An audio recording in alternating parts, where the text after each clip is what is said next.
안녕하세요, RJT입니다. 여행하기 전에 목적지를 정하고 또 어디 있는지 알고 가야겠죠. 목적지를 모르면 방황하기 일쑤고요. 또 지치기 쉽고, 또 그러면 다시 돌아오고 싶겠죠. 영문법도 마찬가지인데요. 공부의 목적부터 알고 가야겠죠. 일단 대입이 목표라는 전제하에서는요. 첫째, 문법 공부는 근본적으로 독해력 향상을 위한 겁니다.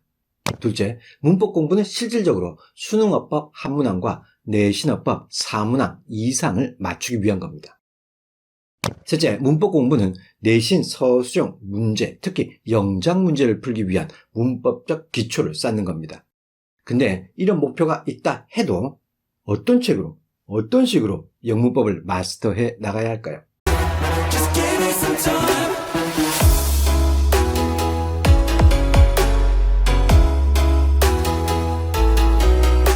전에 올린 이 영상 기억나시죠? 중앙영문법 3800제 공문법인데요.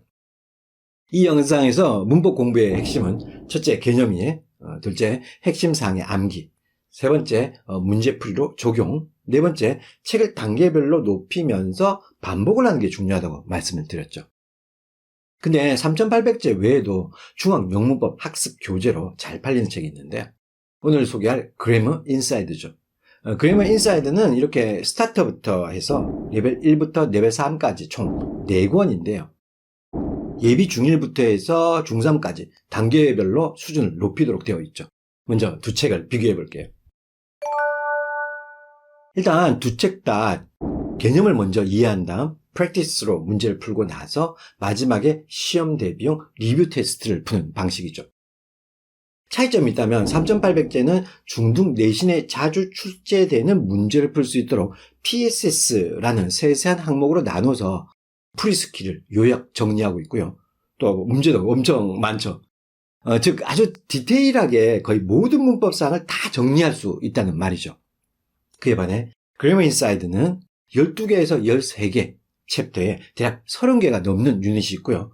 그래서 설명하는 문법 항목들이 좀 더 간단하고 또 수도 적죠. 쉽게 말해 컨텐츠가 3800제보다는 좀 가볍죠. 그렇다고 해서 문제수가 적은 건 아닌데요. 한 챕터에 대략 90문항이니까 총 1200문제 정도. 하지만 정답지 뒤에는 이렇게 워크북이 있는데요. 얘까지 풀면 곱하기 2 정도니까 대략 2500문제 정도 되죠.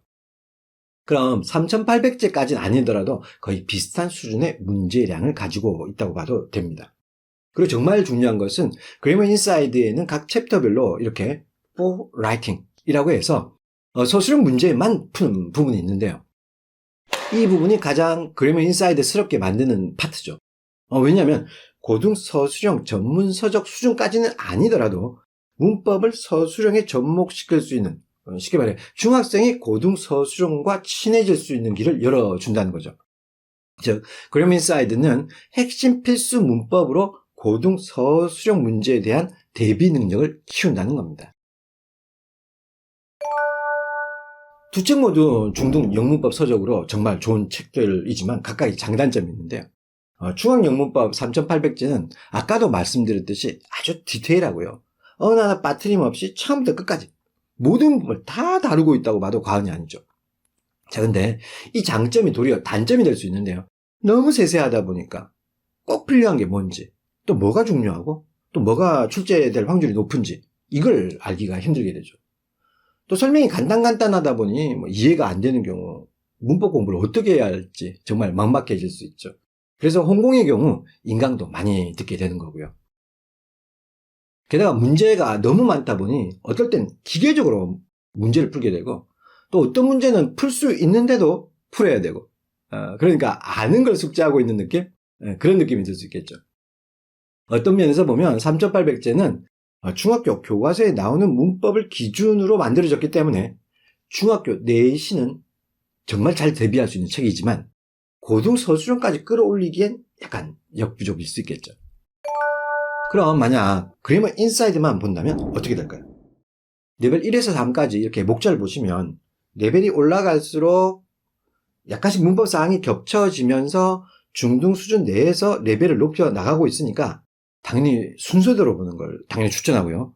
근데 아까 말씀드리는 대로 레벨 2의 경우 이렇게 32개의 유닛이니까 세세한 모든 문법을 다루기엔 좀 힘들 수밖에 없지만 시험에 나올 법한 문법 위주로 정리가 되어 있으니까 이렇게 공부하는 것도 어쩌면 효율적일 수 있겠죠. 하지만 이러한 장점도 단점이 될 수 있는데요. 그래머 인사이드로만 중등 내신을 대비하기엔 약간 역부족일 수 있습니다. 왜냐하면 중학교 영어 내신은 몇 안 되는 지문으로 엄청 다양하게 출제가 되니까 정말 꼼꼼하게 공부를 해야겠죠. 그래서 이 경우 중학영문법 3800제로 대비하면 더 효율적이겠죠. 근데 따지고 보면 중등 내신 대비엔 두 건 다 역부족일 수 있거든요.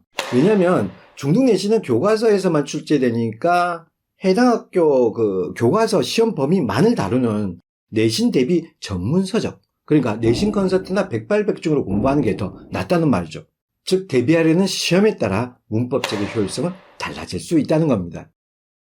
다시 말씀드리면 중학교 내신 문법을 위해서는 내신 컨설트나 백발백중으로 내신을 커버하고요. 평소엔 문법 기본기를 쌓고 중등 서술형 준비를 위해선 중학영문법 3800제를 사용하는 게 좋고, 그리고 고등학교 서술형, 즉 고등 서술형 대비를 위해선 미래를 위한 시간 투자, 그래머 인사이드가 좋은 겁니다. 다시 말해 고등학교 내신을 잘 받기 위해 멀리 보고 책을 선택해야 한다면 중등 문법을 고등과정 서술형으로 넘어가도록 해주는 그래머 인사이드가 좋다는 겁니다. 제가 생각하는 중학영문법 3800제는 중학교 내신과 맞물리게 공부하면서 영문법 기초를 아주 세세하게 탄탄하게 만드는 책입니다. 게다가 문제량이 많아서 자신의 취약한 부분을 드러내기에 정말 좋은 책이죠. 반면 그래머 인사이드는 중학생들이 중등 문법을 정리하면서 고등학교 내신과 수능을 향해 차근차근 다가갈 수 있도록 핵심 문법 위주로 정리된 책이니까 나중에 고등 서술형으로 다리를 연결해 줄 겁니다. 쉽게 말해 두 책은 비슷해도 서로 다른 성격을 가지며 두 책의 단점을 보완해가며 장점만을 살린다면, 즉 두 책을 병행한다면 아주 좋은 공부법이 될 수 있을 겁니다. 3800제 공부법은 처음에 소개해드린 영상에서 설명을 드렸으니까 이번 영상에서는 그래머 인사이드에 맞춰서 설명을 해볼게요. 먼저 각 유닛, 문법상의 설명은 핵심만 정리해놨기 때문에 무척 간결합니다. 쉽게 말해 여기선 빼먹고 넘어가거나 암기하지 않고 넘어가면 안 된다는 겁니다. 그리고 개념이 이해됐는지 또 암기가 됐는지 반드시 프랙티스 문제를 풀며 확인합니다. 그리고 나서 이 책의 가장 큰 장점인 서술형 문제, 풀라이팅으로 가보면은요. 그럼 이렇게 영작을 하거나 어순 배열 영작을 하거나 빈칸을 채워가며 문법을 서술형에 활용해 보는 겁니다. 요약하면 첫째, 그래머 인사이드에 나오는 문법 개념은 반드시 모두 다 정리하고 암기해야 합니다. 둘째, 서술형 문제만큼은 귀찮아도 반드시 다 풀어봐야 합니다. 솔직히 서술형 자체가 풀이 시간이 좀 걸리는 편이거든요. 또 직접 해봐야 실력이 연마되기 때문에 정말 쓰기 싫어도 꼭 써봐야 한다는 겁니다. 셋째, 워크북 활용을 잊지 마십시오. 이 책의 가장 큰 장점은 문법의 서술형 적용 연습인데 연습을 많이 해야 자연스럽게 쓸 수 있지 않겠어요. 그래서 워크북도 다 풀고 만다라는 마음가짐으로 책을 봤으면 합니다. 그렇죠. 글 쓴다는 게 문법만으로는 잘 되지 않겠죠. 하지만 문법 지식이 전제되지 않는다면 영작은 정말 힘들어질 겁니다. 또 서술형 영작에서 한글 문장을 영어로 재배열하고 쓰려면 구문 지식도 중요할 겁니다. 왜냐하면 일정 부분 문장 패턴을 암기하고 있어야 하니까요. 물론 이건 역시 문법책으로 패턴을 암기할 수 있지만 천일용 같은 그 구문책으로 패턴을 익히는 것도 효율적 학습법이 될 겁니다. 그리고 일정 수준 서술형에 자신이 있다면 서술형 전문 교재를 통해 수준을 한층 더 끌어올리는 게 좋겠죠. 서술형 교재는 여기 영상에서 설명하고 추천해 드렸으니까 나중에 한번 참고해 보세요. 고등 내신 서술형 영작은 최고 수준의 난이도를 가진 문제 유형이죠. 핵심 문법의 암기, 그리고 어순과 패턴을 이해하고 있어야겠고요. 그리고 관용 표현 등 다양한 표현 방식도 암기하고 있어야겠죠. 게다가 문법적 의도를 읽고 또 출제자의 의도에 맞게 조건부 같은 경우 문장을 만들어갈 수 있어야 합니다. 분명 시간이 필요한 과정이고요.